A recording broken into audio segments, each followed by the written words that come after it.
Yeah, and that was going to be my next question, which is that I'm sure with a problem like this that is, we can call it pervasive just simply because of the number of people probably out there training and trying to figure out how to balance this and figure this out.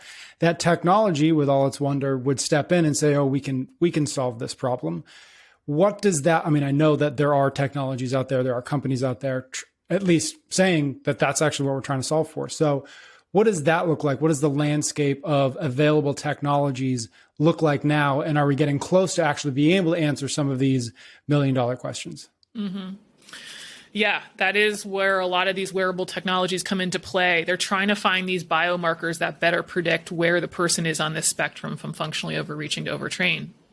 And ultimately, why do we ultimately become overtrained? Kind of what we already hinted at. Why is that occurring? And there's actually multiple hypotheses about what is driving that overtraining. Is it the hormones they're getting out of whack and that's resulting in the symptoms? Is it more structural? There's too much damage to the muscles, is in the tendons, that there's just overused and they're not producing as much force or performing as well. Is it an immune system thing? Like the athlete, I'm sure people have heard about, they'll look at upper respiratory tract infections for endurance athletes, and do they get them more frequently? So is the immune system out of whack? And that's what's leading to the overtraining syndrome. And so there's a bunch of these different hypotheses of potential systems and reasons of why performance could be declining. And of course, one of the ones that's more popular at the moment is this dysregulation of the autonomic nervous system. And that's basically when there might be parasympathetic dominance leading to these symptoms of like fatigue and poor performance. So with any of these hypotheses, is it the hormones? Is it the autonomic nervous system? Is it the immune system? We're trying to find a biomarker that's telling us where we are in that continuum of overtraining. And the autonomic nervous system has become popular specifically with a metric called HRV, or heart rate variability.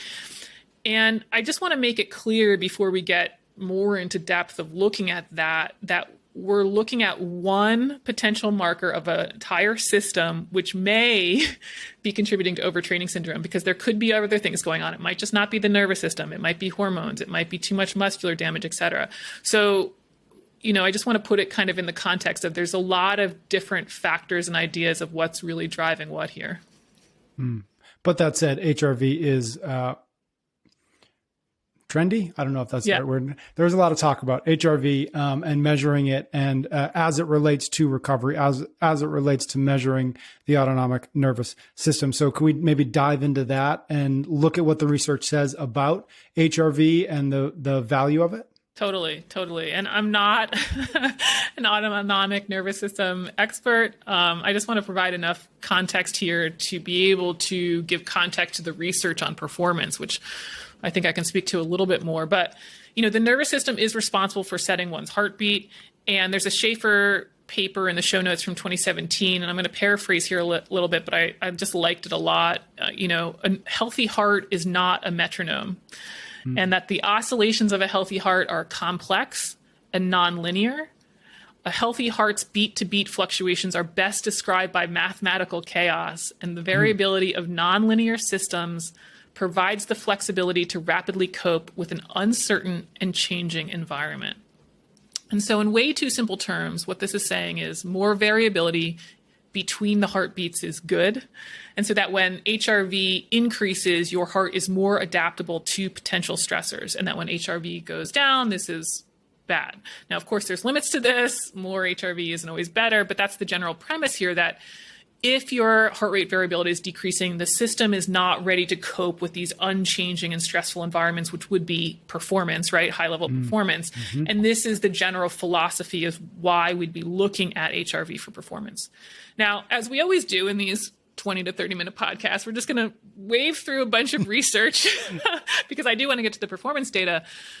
But, again, I'm not the expert here on the ANS, but it's not totally clear to me that HRV accurately assesses autonomic nervous system function. There's some disagreement if that's kind of the best marker for its function. And then there's lots of different ways to measure HRV, and I mean a lot. We could be looking at the time between beats. We could also be looking at the differences in power delivered by each beat. We could look at those absolute values. We could be looking at relative changes just for me. And there's also discussion of how best to measure that. So even if we say, okay, we're just going to look at the time between beats, this is influenced by a lot of different things. Your posture. Are you seated? Are you lying down? Are you sleeping? What time of day do you take the reading? How long do you do it? Do you take it for less than 60 seconds? Do you take it for hours? Do you take it for 15 minutes?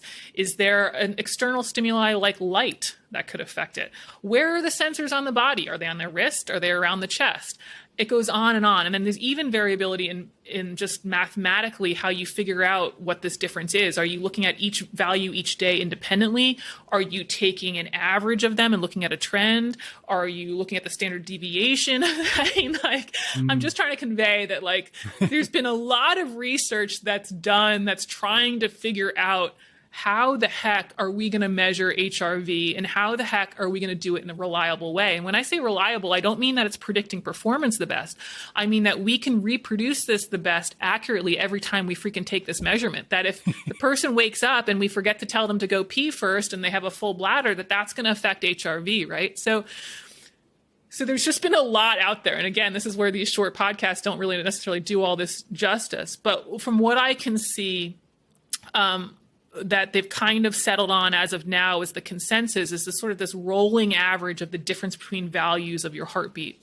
And so this metric is called the root mean square of successive RR interval differences, the RMSSD.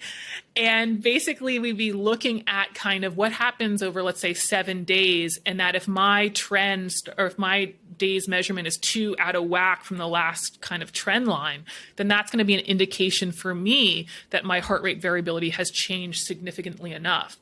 And that's kind of the theory here, that if my HRV, because this is in theory supposed to go up with time and training, if my HRV drops too significantly out of my baseline trend, which is kind of a noisy trend line, then, potentially I'm overtrained, I should rest and recover. And then when that value comes back up again, I'm ready to train again.